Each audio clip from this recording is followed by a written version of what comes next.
Bog tata, hvala tata.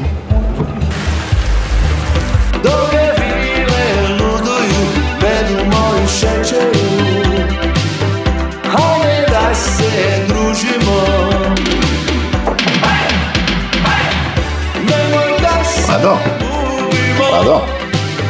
Nemoj da se... Reci. Ja postajim influencer. Aj, bumeru. I ako skupim više lajkova od tebe, 2 puta tjedno gledamo film zajedno. Joj, tata, daj. Bez mobitela. Može? Okej. Uzmi me za ruku i vodi me. Vidi ga. Oče i bespuće. U daleke mirisne gradove. Do tebe moje Kod kuće je najbolje kad smo zajedno. Povezuje nas više od mreže. Hrvatski Telekom.